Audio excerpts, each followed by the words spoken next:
Все, кто оправдывает действия осетинской стороны в осетино-ингушском конфликте 1992 года, достойны осуждения. Говоря об осетино-ингушском конфликте, необходимо отметить, что в первую очередь необходимо разделять понятия вооруженного конфликта и геноцида. Когда речь идет о войне, какая бы она ни была, на поле боя встречаются специально обученные люди для ведения военных действий. Когда мы говорим об актах агрессии против мирных жителей, то есть ингушей, мы имеем в виду геноцид. В этой ситуации ссылаться на законы военного времени невозможно. Совершенно недопустима мысль, что геноцид против мирного населения со стороны целого государства или республики возможен в нашем мире, в котором мы склонны считать себя разумными людьми. Я считаю, что акт геноцида ингушей 1992 года в Северной Осетии нельзя забыть и простить только потому, что эти события являются 28-летней давности. Так как это часть истории целых семей, против которых со стороны осетинских бандформирований и российских военных, введенных в зону так называемого осетино-ингушского конфликта, были учинены эти зверства. Против людей, которые тогда просто хотели жить, а сейчас не могут вернуться в свои разграбленные и полуразрушенные дома. Согласен, что в истории достаточно примеров кровавой расправы над мирными жителями.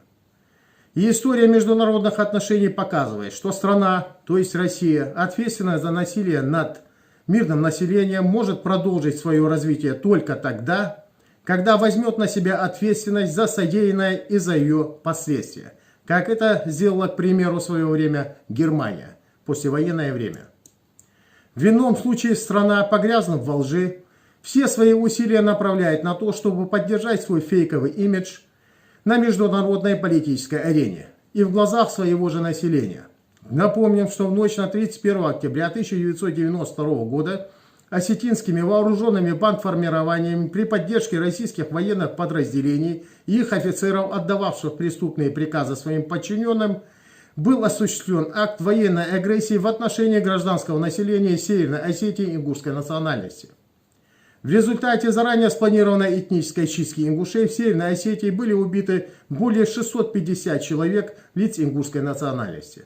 Свыше 3000 человек побывали в заложниках, более 70 тысяч человек стали вынужденными переселенцами. А также стоит напомнить, что 198 человек лиц ингушской национальности числятся в списках без вести пропавших с 1992 года. Вы только вдумайтесь. Судьба которых остается неизвестной из-за нежелания осетинского руководства де юре обнаружить на территории Северной Осетии места бессудных казней и массовых захоронений.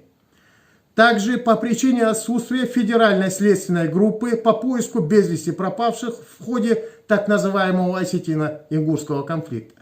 198 человек лиц ингушской национальности до сих пор находятся в списках без вести пропавших. До сих пор эти люди не найдены. Я прощаюсь с вами на этом. Всего доброго. До новых встреч.